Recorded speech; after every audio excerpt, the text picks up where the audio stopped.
Olá, sejam bem-vindas, bem-vindos e bem-vindes à segunda edição da Conférence pour le Brésil. Before we begin, we would like to kindly remind our audience that the panel with the live English audio is available in our channel on YouTube. O meu nome é Isabela Vieira, eu sou mestranda da Sciences Po Paris e co-coordenadora da equipe de comunicação da Conférence pour le Brésil. Em nome da equipe organizadora, gostaria de agradecer a presença de todos, todas e todes em nosso painel sobre meio ambiente, os entraves para o desenvolvimento sustentável no Brasil e suas implicações no cenário internacional. Esta conferência é organizada por estudantes e alunos da Sciences Po Paris e tem como tema central desigualdades e reconstrução pós-Covid, perspectivas para o Brasil. Serão 6 painéis e 20 palestrantes distribuídos ao longo de 2 semanas. Além do trabalho incansável e voluntário da nossa equipe, agradecemos os nossos parceiros, Vie Étudiante Sciences Po, Observatório Político da América Latina e Caribe da Sciences Po, Tosini Freire Advogados, Educa Libras, TraduPoints e Headline por nos possibilitar criar um evento online e gratuito, com traduções simultâneas para inglês, português e Libras. Antes de começarmos o painel de hoje, aproveito a oportunidade para agradecer a todos e todas que estiveram conosco nesses 6 dias de evento e convidá-los a ficarem até o final do painel para assistir a performance musical de encerramento feita pelo Grupo Tuyo. Também gostaria de agradecer a todas e todos os painelistas e moderadores que participam de forma voluntária e possibilitam a realização deste evento. E agora eu passo a palavra para o nosso debatedor de hoje, Felipe Milanês, que apresentará o tema do painel e os nossos convidados de hoje.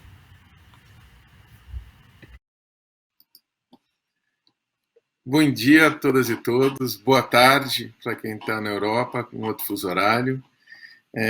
Desejo um feliz domingo para todo mundo, um domingo tão especial, um final de semana de São João, as festas juninas, né, onde a gente comemora Xangô, na Bahia também.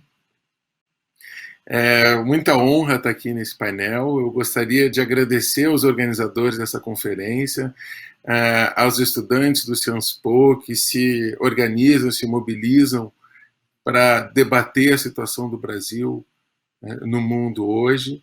Nós estamos vivendo dias especialmente intensos, turbulentos, muito difíceis, mas também com muitas esperanças de mudar esse cenário trágico e de crescente autoritarismo.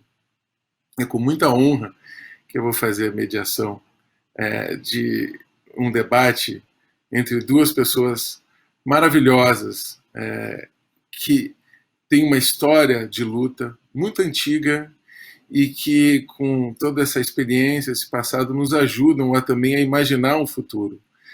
Ou a imaginar vários futuros, a gente se mobilizar e acreditar em transformar o mundo.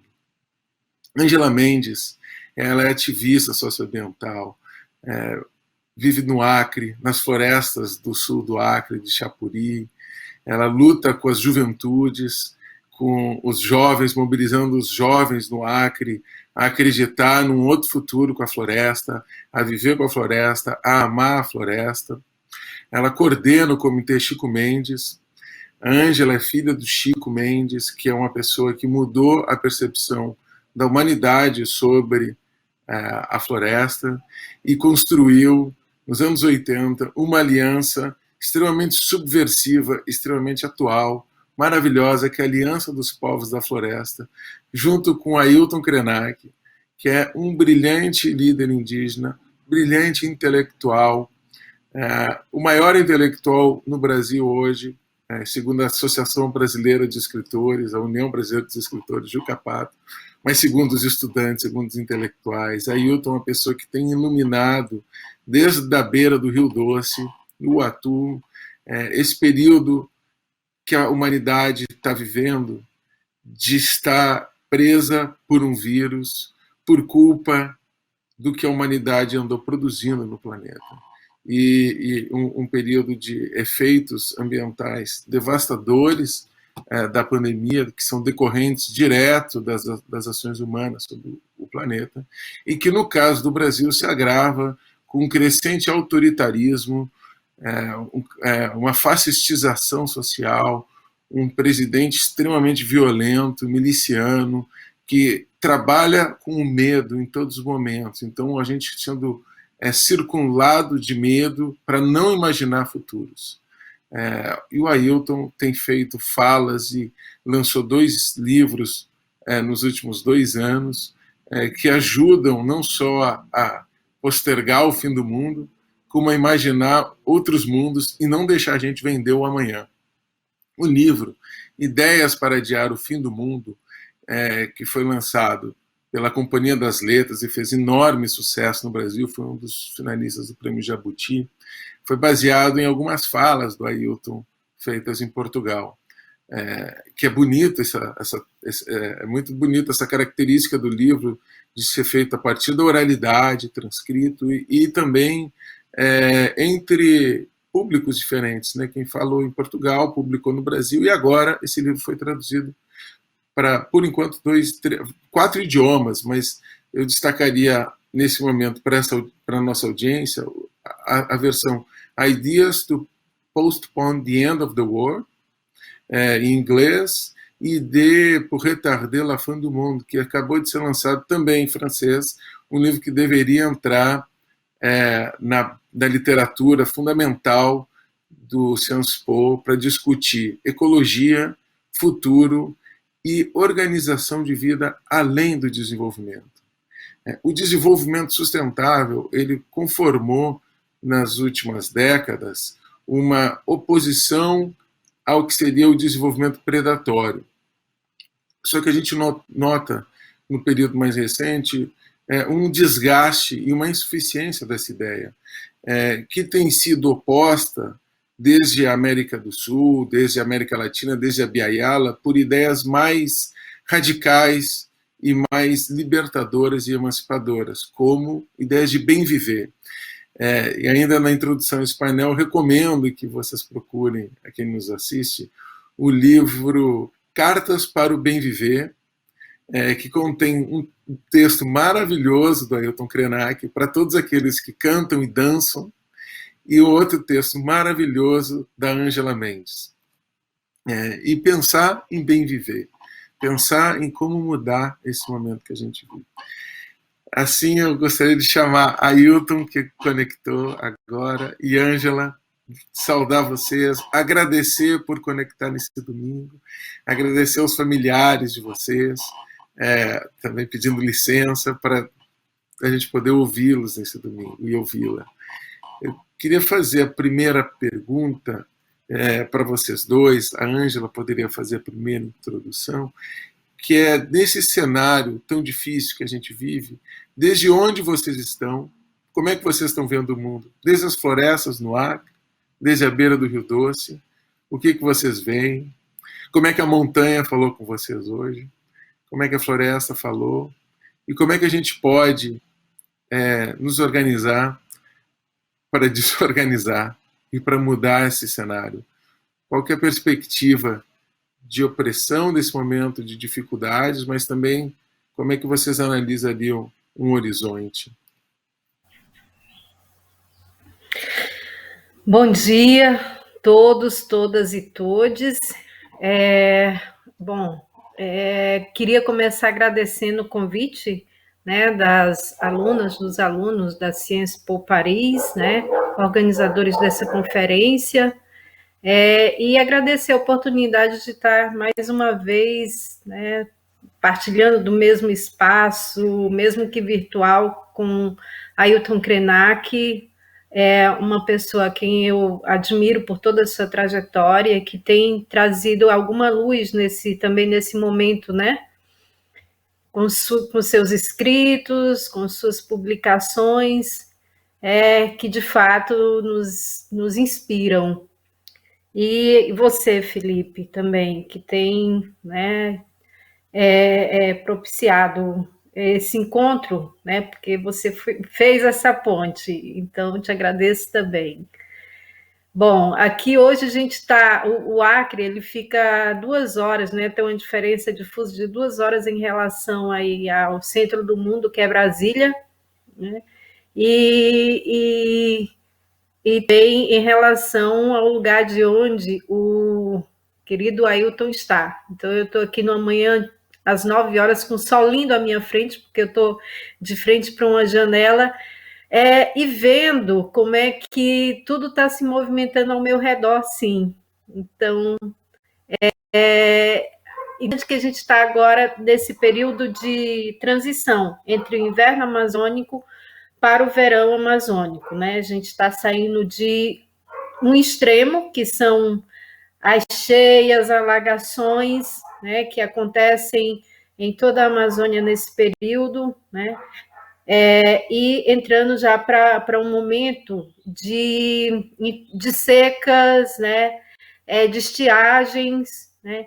Então, aqui a gente não tem, né, primavera, nem tem outono.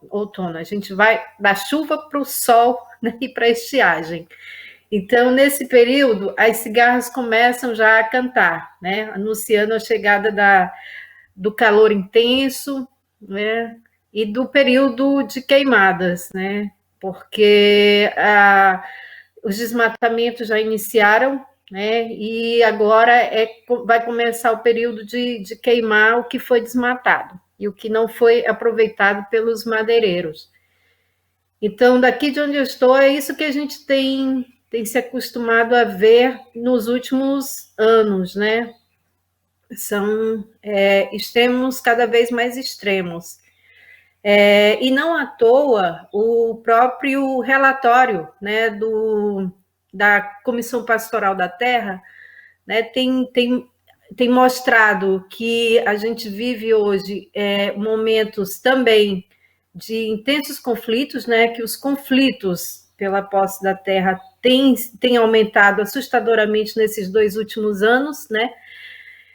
Por outro lado, também, especialistas do clima já falam que a gente cada vez mais se aproxima desse momento de não reversão, né, em que, por mais que tentemos com as nossas, minimizar as nossas ações ou diminuir os impactos das nossas ações, talvez isso não seja possível, né? E tudo isso se liga, né, no fator Amazônia, porque o relatório mostra que dos conflitos de terra, a Amazônia ainda é a região que tem os piores índices, né?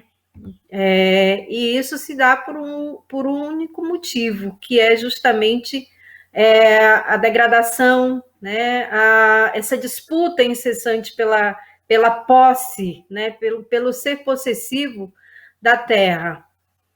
Então, a gente é muito desgastante, é muito estressante a gente não ter, nesses últimos tempos, né, números que mostrem que a gente está indo em outra direção, né, mas que cada dia mais o Brasil avança, né, tanto na questão do conflito, né, pela posse da terra, nos desmatamentos, em toda forma de degradação, né, e que a Amazônia ainda é o bioma mais ameaçado, que gera os maiores conflitos, né, e que justamente, por exemplo, indígenas e quilombolas são as populações que mais sofrem, né, com esses conflitos. E aí tudo isso nos mostra que também estamos indo, né, contra a questão lógica da vida, né? Viver com empatia, com igualdade, com justiça, né? E principalmente com justiça social, com justiça climática.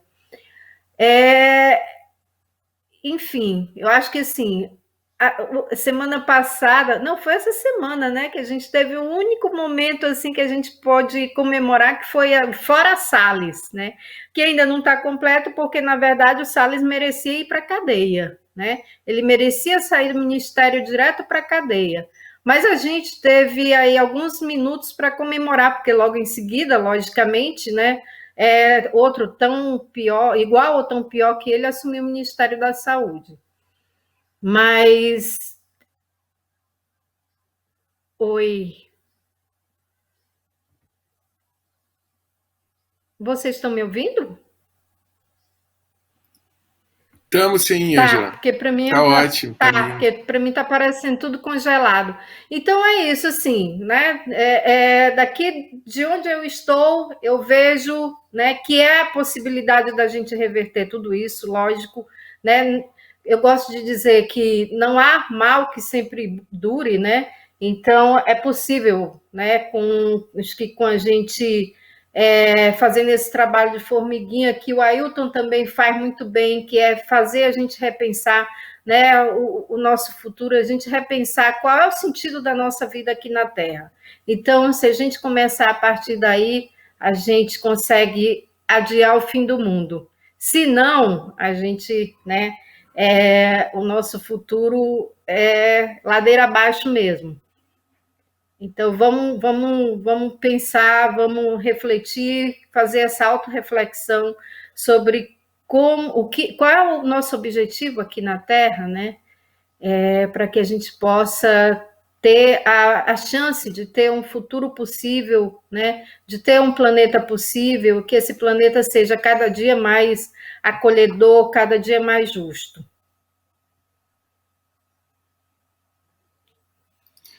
Obrigado, Ângela. Ailton, por favor. Bom dia, Ângela querida, bom dia, Felipe, bom dia a todos, né, que estejam nesse domingo nos animando com sua presença. Eu quero agradecer a Ângela por ter trazido essa observação sobre a região onde ela se encontra, com os ciclos de chuva, seca, e fiquei pensando, Ângela, nessa descrição que você fez quando você disse quando então sucede o período das derrubadas e das queimadas, e eu fiquei pensando na naturalização desse ciclo das derrubadas, das queimadas, que já nos levou no Brasil a constituir até uma tecnologia, digamos assim, de medição das queimadas, né? Todo ano nós somos alertados pelo crescimento do desmatamento e das queimadas em regiões nossas de floresta, que toma o bioma da Amazônia como modelo para essa análise, mas que também reflete o que acontece em outros ecossistemas, do Pantanal, da Mata Atlântica. Eu estou aqui na região leste de Minas Gerais, é como se nós estivéssemos em dois países distantes um do outro. Para alguém que está na Europa, talvez seja inimaginável que nós dois precisamos de algumas horas de voo para chegar de Chapuri a Resplendor, por exemplo. A gente viaja um dia inteiro entre avião, carro, para a gente chegar a encontrar um ao outro. A gente atravessaria a Europa inteira, né, para visitar a Ângela e a gente tomar um café de manhã juntos. Então, olha que alarmante. Essa cena de nós vivermos num país com dimensão continental, que apresenta climas tão diversos, mas que é administrado de uma maneira tão monolítica, ele resulta numa violência contra os ecossistemas tão grande, que gera, inclusive, uma certa confusão cultural interna. As pessoas que vivem na região sudeste do Brasil, às vezes se ressentem de, num momento de crise como esse, nós estamos todos de pé pela Amazônia, reivindicando uma atenção pública para uma região do país que é a Amazônia. Essa semana eu ouvi, inclusive, alguém dizendo, mas a Mata Atlântica está aqui sendo devastada, por que você fala tanto na Amazônia? É como se criasse um ciúme da gente tomar cuidado com um dos biomas mais relevantes de que o Brasil compartilha com a bacia amazônica, com os nossos vizinhos da Bolívia, do Peru, da Colômbia, né? Os nossos vizinhos da bacia amazônica são 8 ou 9 países membros do Pacto Amazônico. Quer dizer, tem um bioma que deveria ser governado de maneira compartilhada por esses países, com participação dos seus povos, no sentido de zelar desse maravilhoso ecossistema que produz vida, essa produção de vida que a Ângela muito bem transcendeu do lugar, digamos assim, geográfico, lembrando que nós precisamos pensar a vida no planeta, pensar a vida na Terra.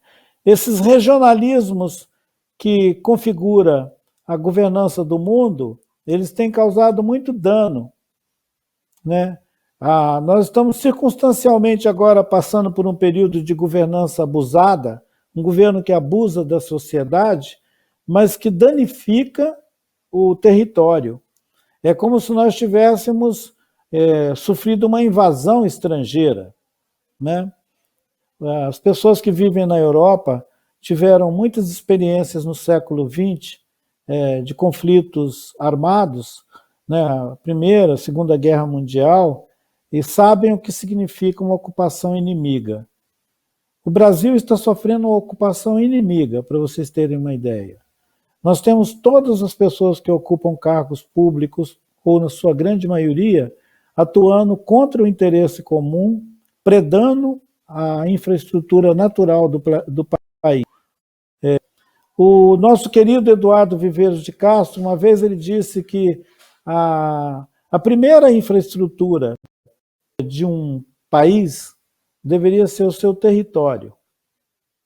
Antes de qualquer outro aparato, de qualquer outro artefato tecnológico, a primeira infraestrutura é o território.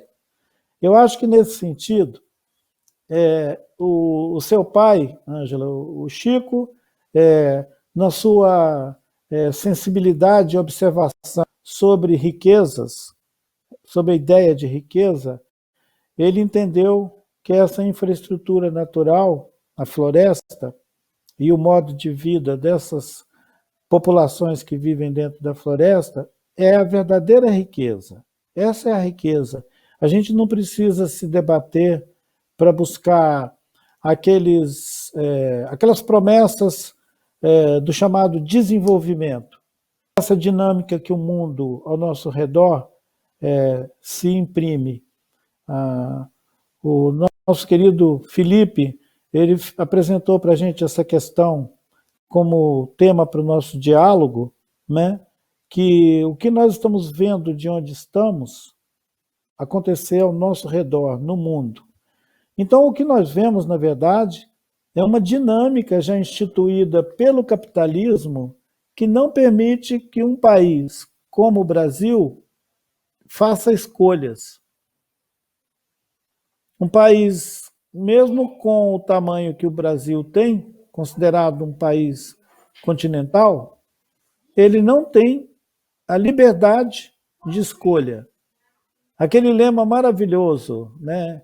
Igualdade, fraternidade, liberdade, né? Ele não pode ser exercido aqui livremente, porque nós estamos subordinados a uma lógica capitalista global. Nós estamos vivendo um conflito interno, a sociedade é pobre, está passando por um período de penúria, mas as empresas estão faturando assustadoramente nesse período aqui no Brasil. É impressionante como você vê os relatórios financeiros mostrando que os bancos estão ganhando dinheiro como nunca ganharam e que as empresas que operam aqui no Brasil, principalmente as corporações, elas estão enchendo o caixa com muito lucro. Então, que contradição é essa de você estar num país sendo devastado e a população passando por uma situação de empobrecimento? Cresceu a pobreza no Brasil, cresceu assustadoramente. Nós estamos com mais de 30 milhões de famílias na linha da pobreza e alguns chegando rapidamente à condição de passar fome. Eu fiquei chocado de saber que nós temos um crescimento muito grande de famílias que estão passando fome no dia a dia, sendo que há 10 anos atrás o Brasil tinha conseguido vencer a questão da pobreza absoluta e tinha chegado a configurar um mapa da segurança alimentar onde a fome estava banida. A fome estava banida. Nós voltamos à condição de um país com pessoas que passam fome, ao mesmo tempo que o seu ministro da Economia vangloria-se da gente ser o celeiro do mundo. Então, nós estamos vivendo uma realidade esquizofrênica e a gente pode agradecer ao capitalismo por esse presente cheio de sentido que nós, um país subalterno, estamos sujeitos. Será que os outros países têm direito à escolha? Ou nós somos uma exceção no mundo, onde um país que tem uma base natural que poderia proporcionar uma vida digna para todo mundo, o tempo inteiro é envolvido em golpes, em malandragens, onde a economia é determinante para o tipo de vida social e política que os povos compartilham. Eu não podia deixar de trazer esse profundamente relacionado com as mudanças climáticas, profundamente relacionado com a questão socioambiental do Brasil, interna ao Brasil, e da bacia amazônica, que envolve os nossos vizinhos da Bolívia, do Peru, da Colômbia. E quem olha de fora deve pensar, ora, por que essas sociedades não conseguem dar conta dos seus próprios problemas e vivem o tempo inteiro alarmando uma situação de flagelados internos ao seu próprio país? O mundo vive uma gravidade hoje que é a questão dos refugiados. A Europa está com o dilema de se debater com relação à questão dos refugiados.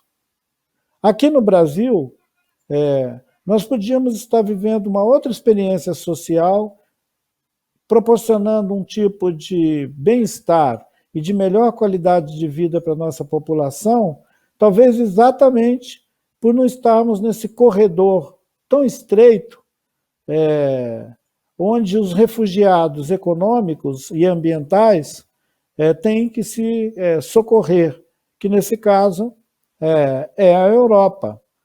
Já que nós, além do Atlântico, né, dos dois lados do Atlântico, que bom que a gente pode olhar o mundo na perspectiva também daquele astronauta que olhou a Terra do céu, o Gagarin, né, Yuri Gagarin, e teria dito: a Terra é azul.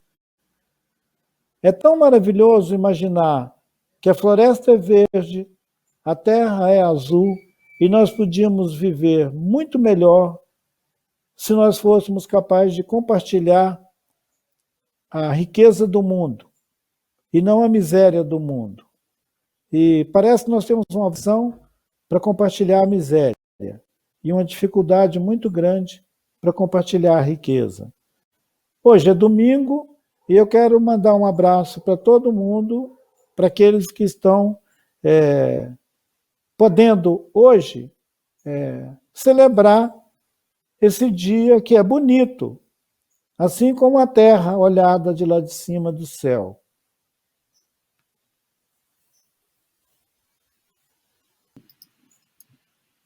Muito obrigado, Ailton. Muito obrigado, Ângela, por essas palavras iniciais de vocês, essas ideias para o debate.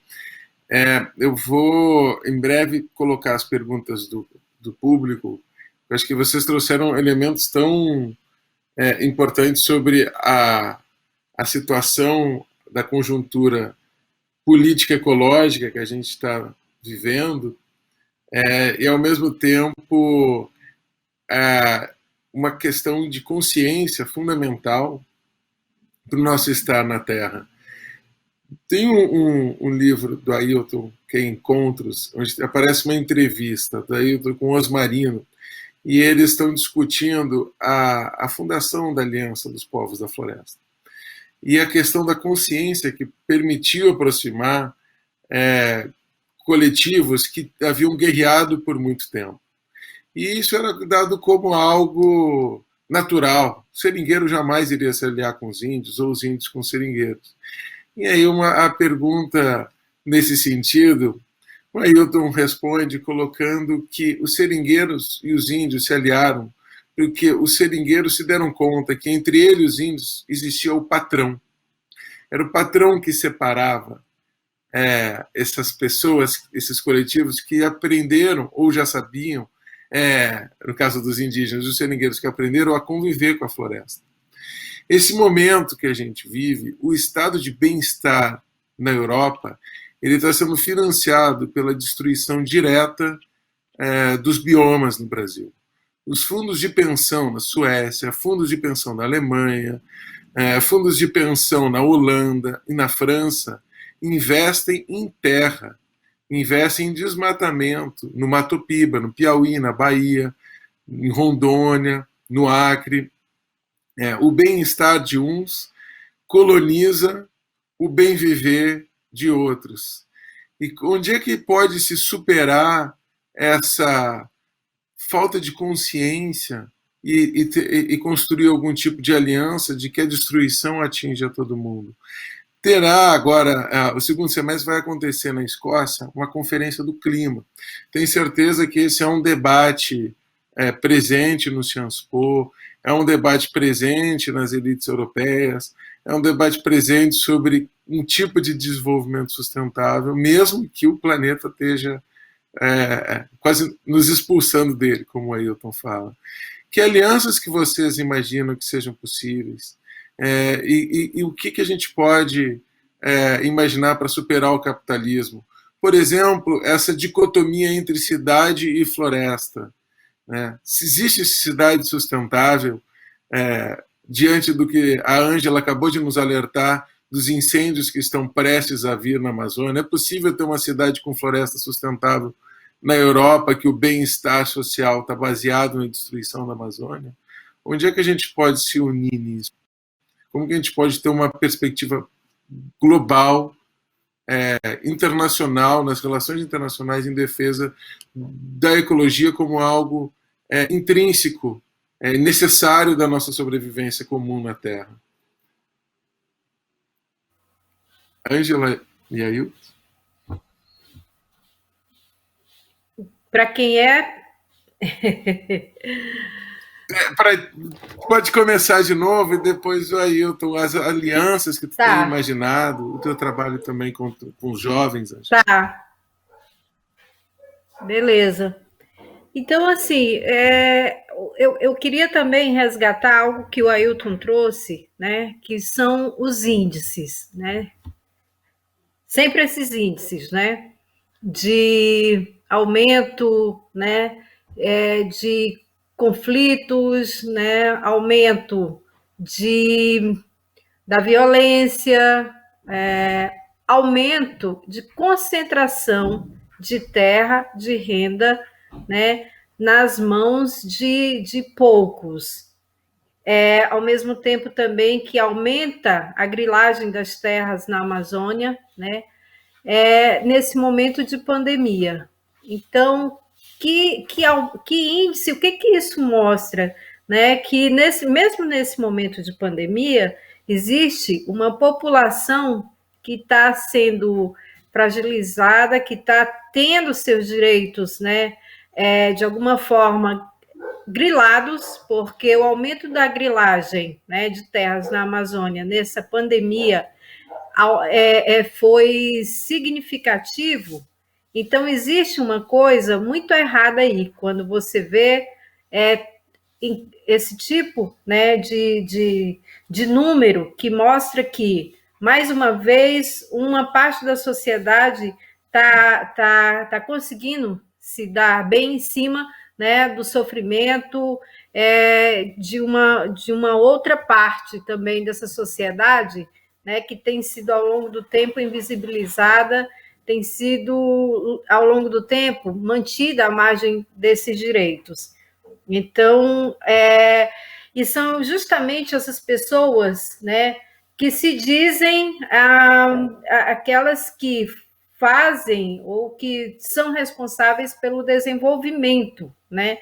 Por isso que quando a gente ouve essa palavra desenvolvimento, mesmo seguida de sustentável, a gente sempre remete a isso, né? Um desenvolvimento econômico que exclui a maior parte da população, né? E que não é esse mesmo desenvolvimento, né, que a gente pensa quando faz esse recorte para o que essa relação que existe entre as populações tradicionais, entre seringueiro, castanheiro, né, com a floresta.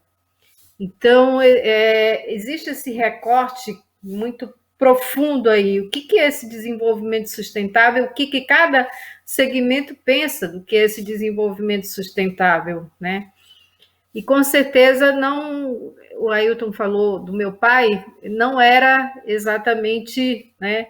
E eu não assim, eu tenho muito esse sentimento de conhecer de fato o meu pai a partir de pessoas que estiveram com ele, né, em algum momento de construção, em algum momento de pensar o presente, mas visualizando o futuro. E o meu pai tinha muito isso também, né, a partir da inserção do jovem, da luta dos jovens também na defesa dos seus territórios. Então, o Chico, ele tinha algumas qualidades, né?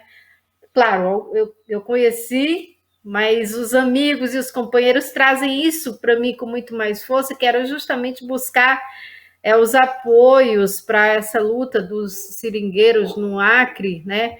Também nas universidades, né? Nos movimentos organizados ao redor do mundo, ao redor aqui no Brasil mesmo. Então, assim, essa luta dos seringueiros, ela ganhou a visibilidade que ganhou essa capilaridade que ganhou através justamente dessa capacidade dele buscar apoio, né, dele fazer aliança, construir pontes e parcerias. Foi assim com os povos indígenas, né,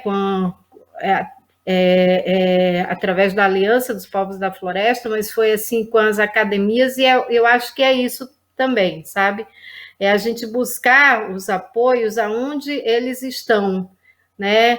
E hoje os nossos apoios e as nossas alianças, elas precisam realmente transcender essa fronteira da floresta e da cidade, até porque quando você fala de Amazônia, né, a cidade hoje é uma floresta, né? Foi uma floresta que foi recentemente desmatada para dar espaço à ocupação, né? E humana, organizada do jeito que ela é, né? Transformada em centros urbanos, né? Mas que continua tendo essa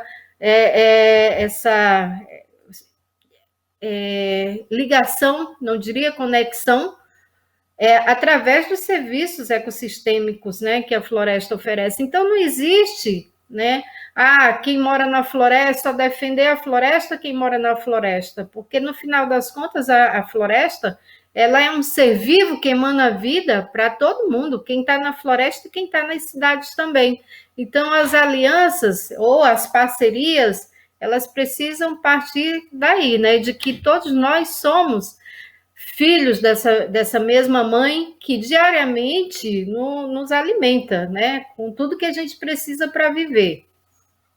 E aí a gente, né, faz esse trabalho, essa costura, né, de parcerias, tanto a nível local, né, aqui no Acre, por exemplo, a gente faz parceria com todos os coletivos socioambientais que lidam com essas populações, né, mas a gente faz parcerias com as academias, né, aqui é uma aliança muito importante para dar visibilidade, né, à nossa luta, dar visibilidade à luta de quem, né, está nos biomas. E, de fato, quando o Ailton traz a questão dos biomas, essa visibilidade que a Amazônia ganha, né, mas sim, a gente não tira do radar também, né, a fragilidade de biomas tão importantes como o próprio Cerrado, como a Mata Atlântica, né, que compõem, né, são todos biomas que compõem a riqueza, né, desse país, o patrimônio natural desse país, né, mas que a gente, por exemplo, eu estou falando aqui da Amazônia, que, né, tem todo esse histórico que o Ailton já trouxe, né, e que em todos os índices, em todos os estudos e pesquisas, sempre é o bioma mais ameaçado, né? Sempre. No ano passado a gente teve aí aqueles incêndios no Pantanal, né, que devastaram grandes áreas também ali do Pantanal. Então a gente tem tido esses ataques, essas ameaças sobre todos os biomas, né, com destaque, né, para assassinato de lideranças que enfrentam, que fazem essa luta na defesa dos seus territórios. Então, áreas como, por exemplo, o Pará, né, são áreas extremamente fragilizadas pelas ameaças, pelos constantes conflitos, né? O Pará é uma região imensa, linda, maravilhosa, riquíssima, né? Mas que lá acontecem as piores ameaças, assim, às lideranças locais, né? E isso acontece no Amazonas, isso acontece no Acre, né? Isso acontece em Rondônia. Então, é um conjunto de fatores com que colocam a Amazônia, né, aí nesse papel de ser o grande, né, o bioma que traz essa visibilidade sobre as questões de violência, de conflitos, de mortes, né, por toda essa particularidade, essa característica que o bioma tem. A Amazônia é um planeta inteiro aqui dentro, né? Uma diversidade, né, de coisas, de fauna e de flora, mas também de geografia, né? E isso facilita com que a gente, né, esteja hoje, como o próprio estudo da CPT colocou, com maior número de conflitos, porque enquanto a população, né, tem que cuidar da sua segurança em face da pandemia, né, as grandes lideranças têm que cuidar né, das suas populações, os grileiros, os desmatadores, eles estão soltos na floresta, né, desmatando, queimando, né? Então, é uma série de fatores que realmente tem tirado o sono da gente, né? E feito com que cada vez mais a gente tente entrar com ações que tentem reverter isso. E acho que o trabalho com os jovens é muito nesse sentido, né? Porque o jovem, né, muito se fala que o jovem é o futuro do planeta, né?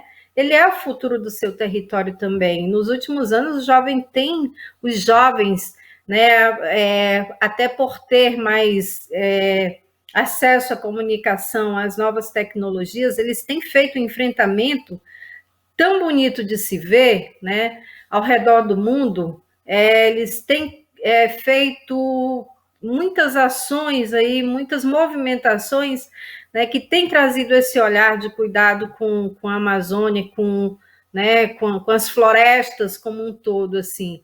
E o nosso trabalho também justamente é trabalhar com o jovem que está lá nesse território para que ele entenda, né, o papel dele, para que ele entenda o papel, inclusive, do seu próprio território quando você trata, por exemplo, de uma Agenda 2030, né, em que as reservas extrativistas, ela está no contexto dos ODS, né? Tem um papel fundamental para que o Brasil, que está indo na contramão, inclusive, de um instrumento que ele próprio ajudou a criar, que o Brasil possa, cuidando das reservas, cuidando das terras indígenas, cuidando de todo o seu patrimônio natural, né, ele consiga reverter isso. Mas, infelizmente, o que tem se mostrado é que o Brasil está indo totalmente na direção oposta, né, entregando o ouro ao bandido, vamos dizer assim. Então, o Brasil tem trabalhado justamente para se afastar dos ODS e aproximar, né, cada vez mais o Brasil do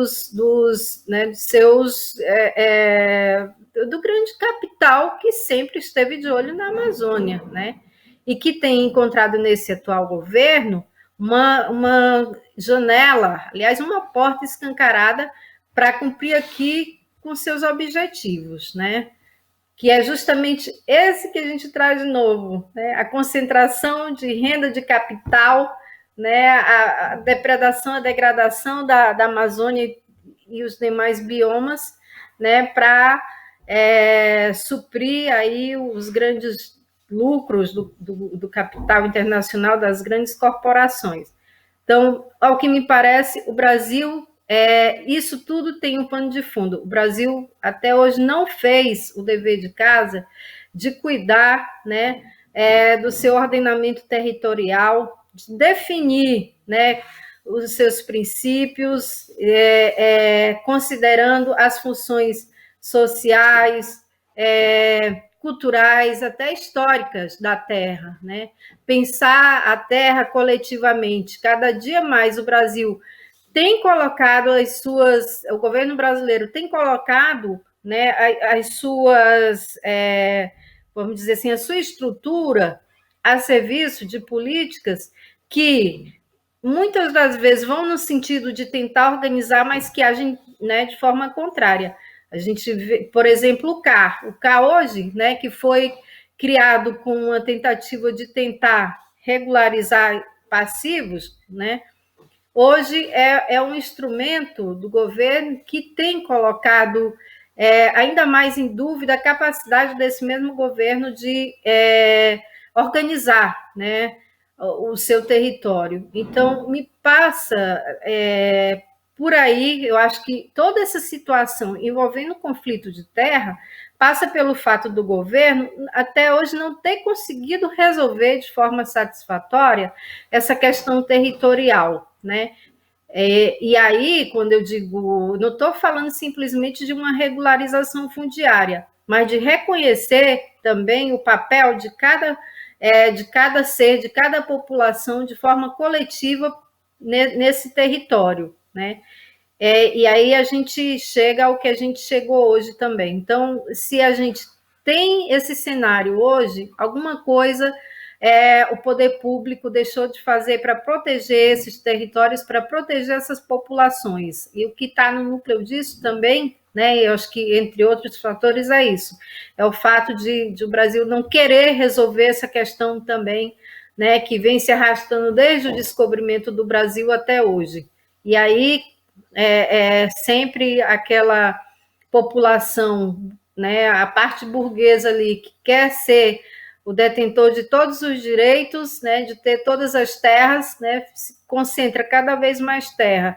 E o governo, ao invés de ter instrumentos para organizar isso, não. Cada vez também mais cria instrumentos que vai dando essa, né, a essa parte da população aí o direito sobre a terra, né? E aí direito de propriedade e que, na verdade, acaba aumentando, né, as desigualdades e causando, né, toda essa situação que a gente tem visto. Então, eu acho que A gente tem um trabalho muito grande para fazer e tudo começa a partir de 2022. É a gente também tomar consciência, né, do nosso papel e da importância do nosso voto agora em 2022.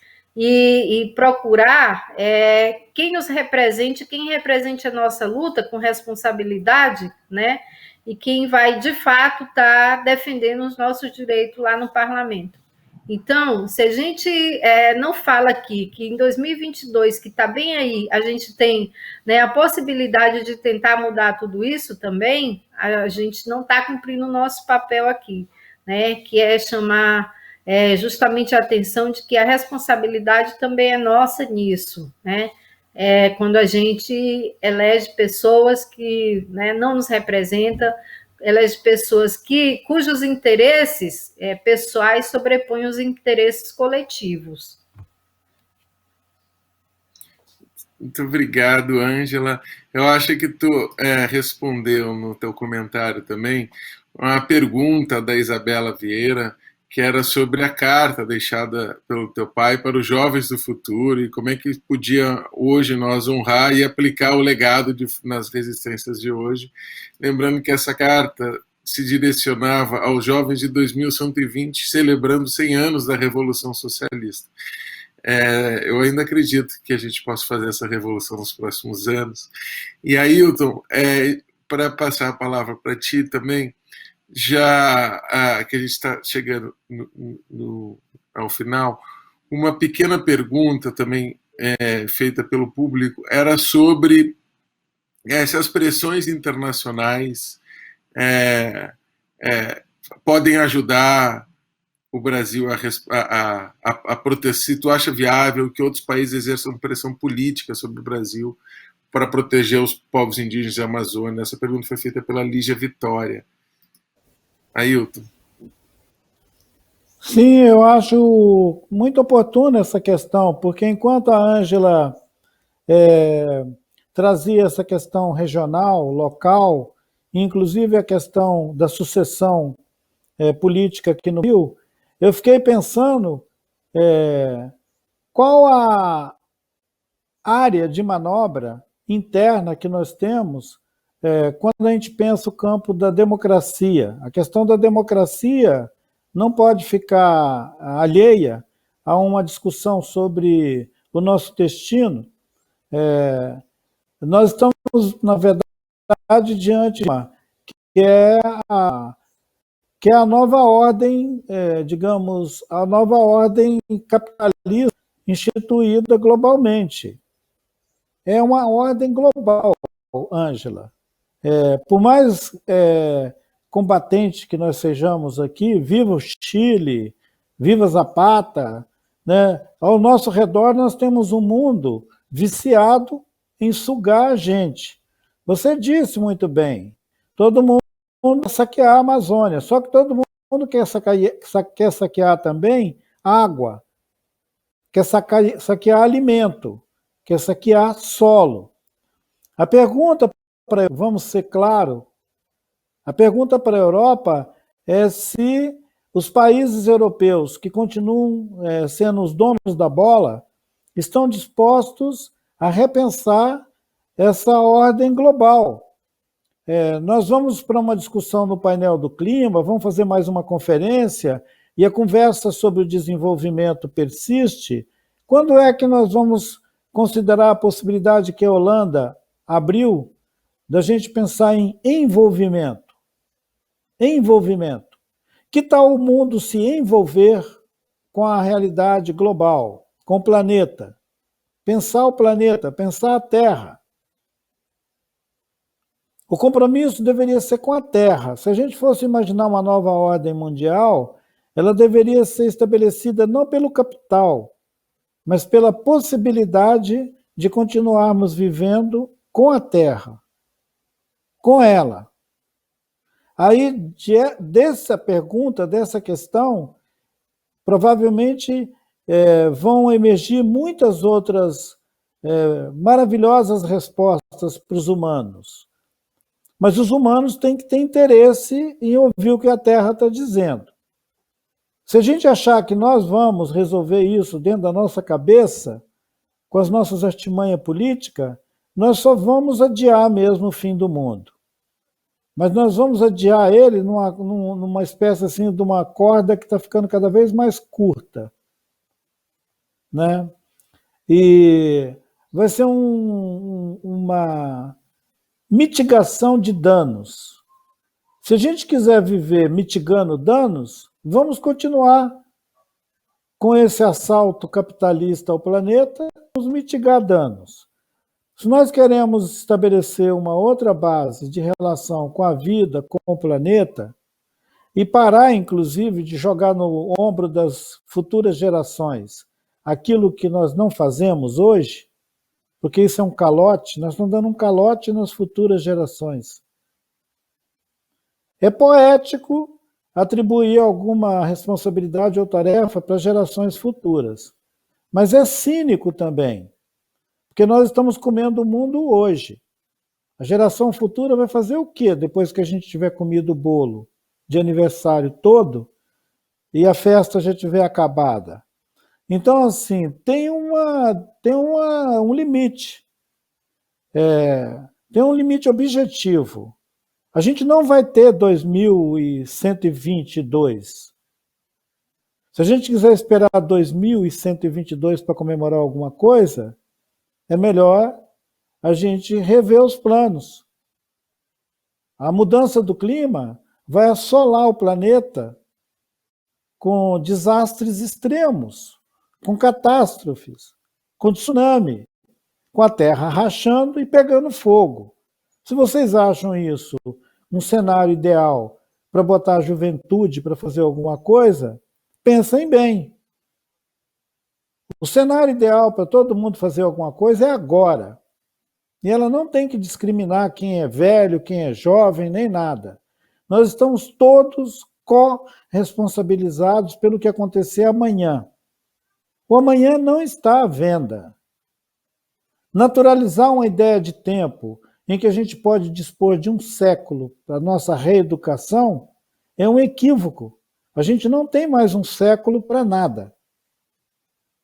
Então nós precisamos ser um pouco mais enfáticos quando nós pensamos a questão global.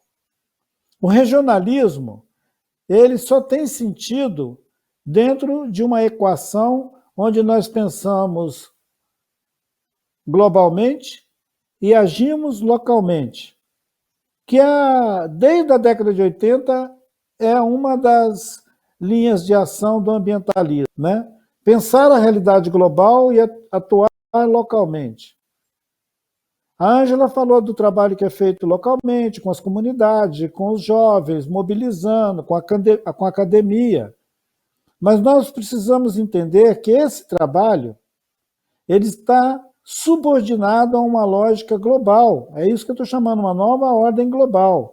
Se a nova ordem global que vai sair da próxima Conferência do Clima for mais capitalismo, é um sinal muito ruim para o futuro.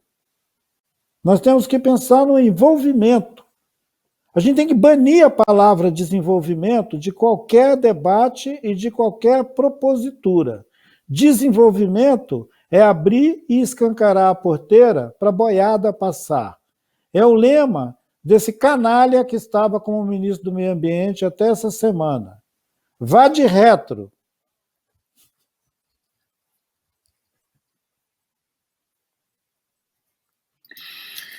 Ailton, Ângela, queria agradecer muitíssimo vocês por esse diálogo tão potente.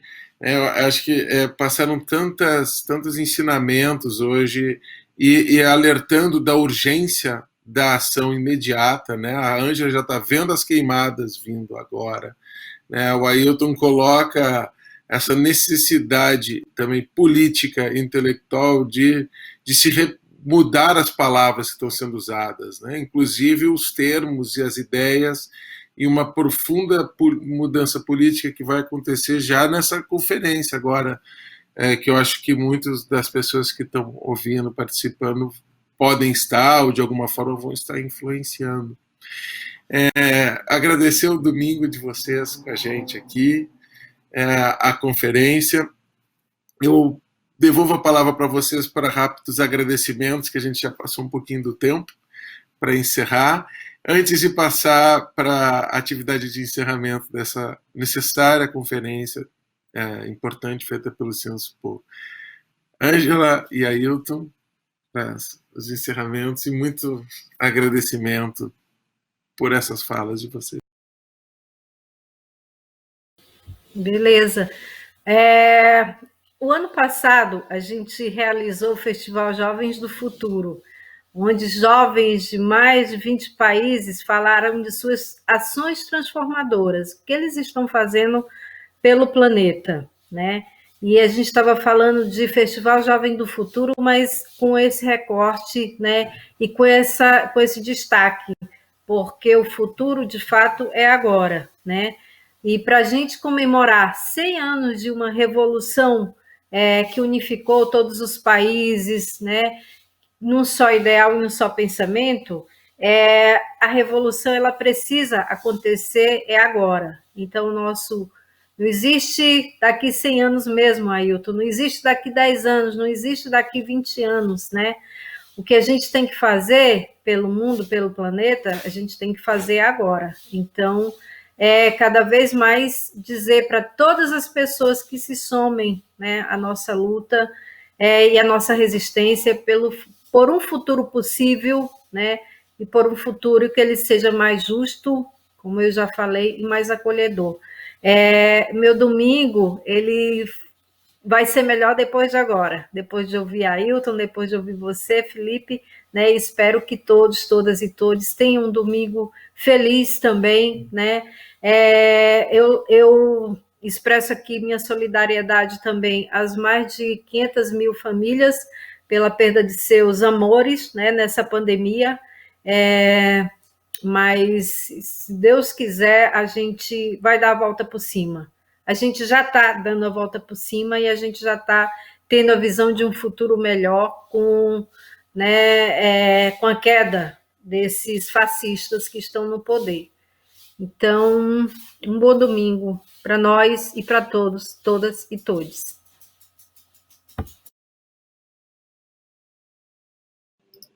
Maravilha. Ailton. Maravilha, Ângela. É isso, um bom domingo a todos, todos que ficaram nessa conversa que tocou em questões que são preocupantes. Elas podem, na verdade, tornar o domingo mais crítico, fazer a gente pensar mais sobre essa ideia que nos embalou até aqui no século XXI, de uma terra infinita, uma terra com recursos infinitos, que a gente podia extrair indefinidamente, e de um tempo também, um tempo indefinido, um tempo eterno, que a gente podia corrigir nossos erros no futuro.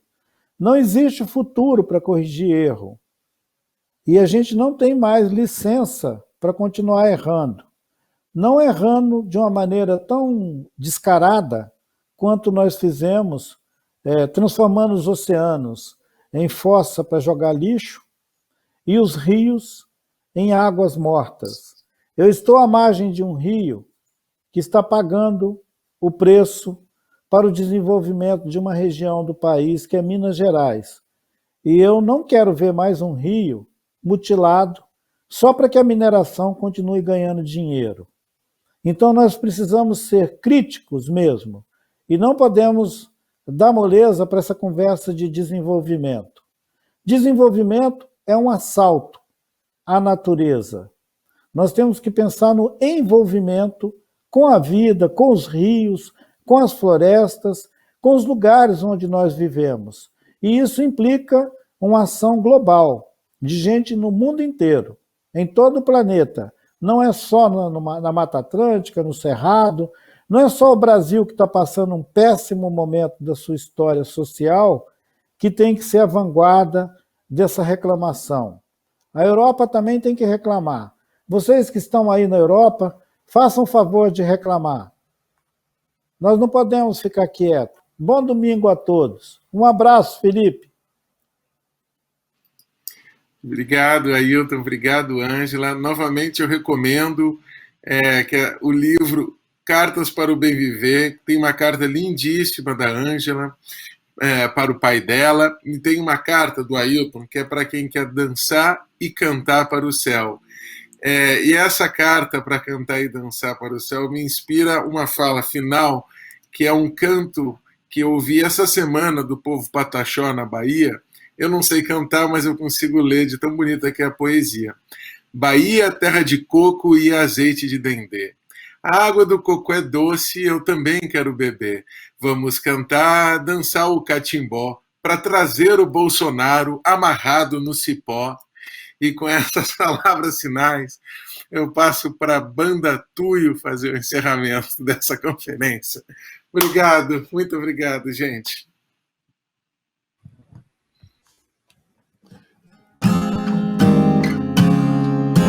Boa tarde, pessoal! Que delícia encerrar esse papo maravilhoso, depois inclusive dessa bela canção aí protagonizada pelo Felipe.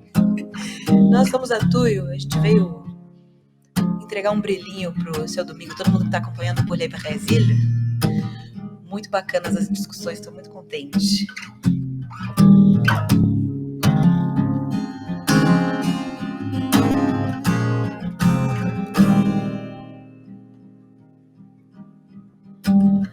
Todo dia um peso enorme nos meus ombros. Tava achando que era de dormir errado.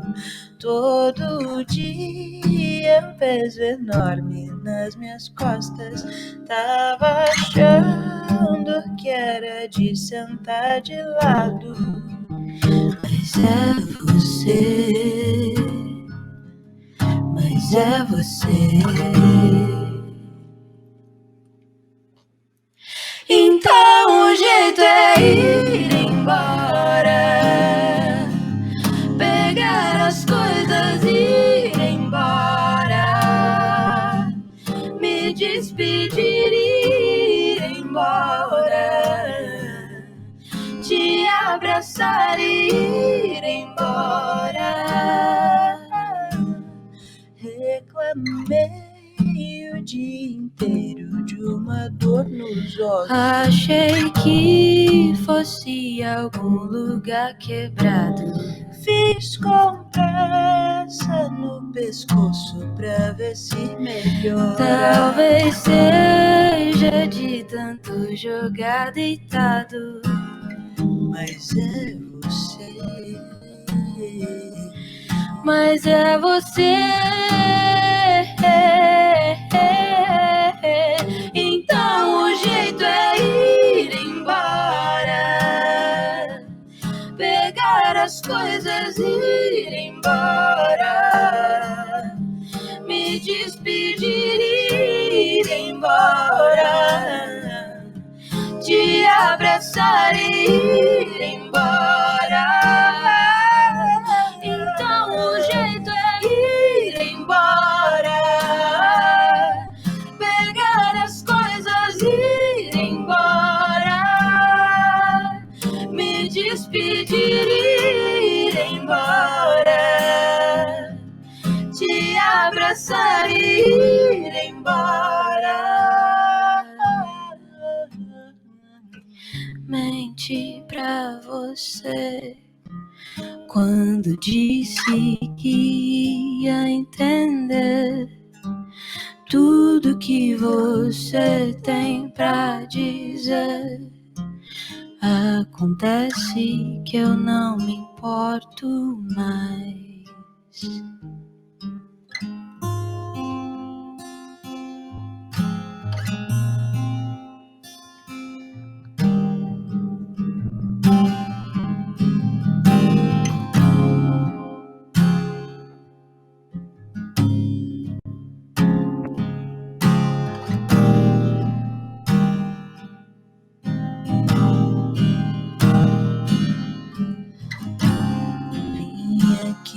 Te avisar que o futuro já acabou e a gente é sobrevivente.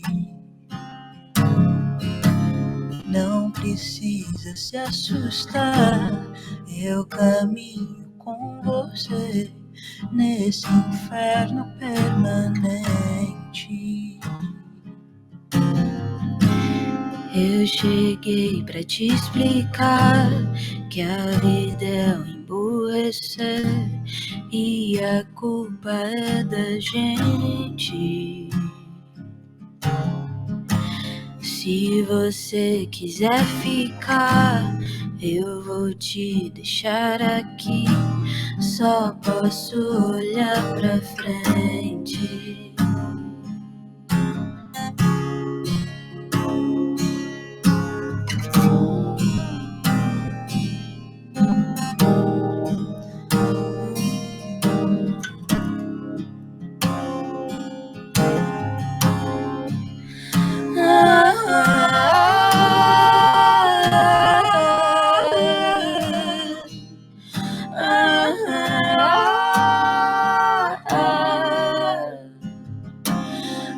Abre a porta, deixa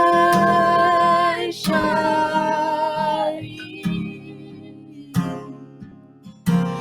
Abre a boca, semente.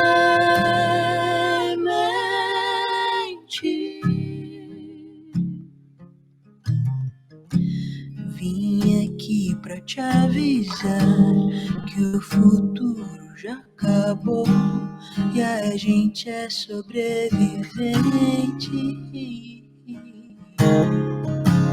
Não precisa se assustar, eu caminho com você nesse inferno permanente. Eu cheguei pra te explicar que a vida é um emburrecer e a culpa é da gente. Se você quiser ficar, eu vou te deixar aqui. Só posso olhar pra frente. Abre a porta, deixa ir. Abre a boca,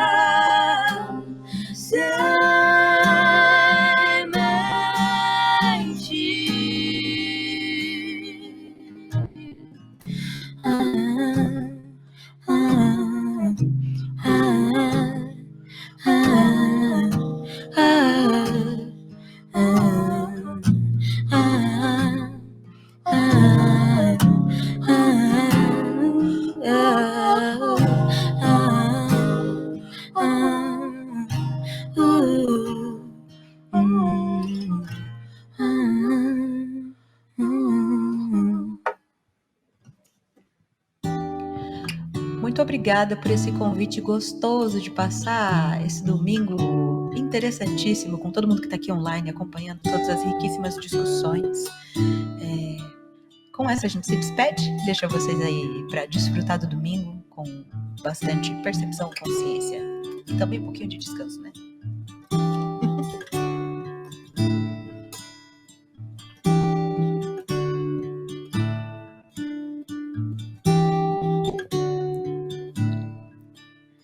Eu tive 5 minutos de sono, 5 minutos eu tive 5 minutos de sono. E sonhei que alimentava os faróis com toda sorte de horror na minha cabeça. Que sorte abre com a mente todos os sinais. E a luz verde me deixou seguir. Eu pedi pra subir num caminhão. Tava cansada de andar por aí. Qualquer coisa me fez entender que se eu fechar os olhos, eu vou sumir, eu vou sumir, eu vou sumir, eu vou sumir, eu vou sumir, eu vou sumir, eu vou sumir, eu vou sumir, eu vou sumir, eu vou sumir, eu quero a parte boa sem a parte ruim, não ter que pensar em tudo, o mundo faz tão mal pra mim. Você aparece e vai embora, toda noite a mesma história, nada mais importa agora. Memórias são só memórias. Ontem eu te vi, toda linda ali, eu paralisado observei a noite cair. Ontem eu te vi, depois que dormi, não sei te dizer como me fez sentir.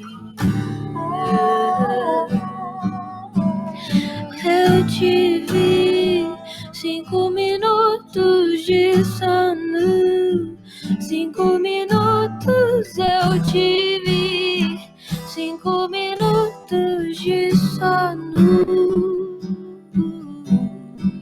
E sonhei que alimentava os faróis com toda sorte de horror na minha cabeça. Que sorte eu abri com a mente todos os sinais, e a luz verde me deixou seguir, e eu pedi pra subir num caminhão. Tava cansada de andar por aí, qualquer coisa me fez entender que se eu fechar os olhos, eu vou sumir, eu vou sumir, eu vou sumir, eu vou sumir, eu vou sumir, eu vou sumir, eu vou sumir, eu vou sumir, eu vou sumir, eu vou sumir, eu vou sumir. Eu te vi, 5 minutos de sono, 5 minutos eu te vi, 5 minutos de sono.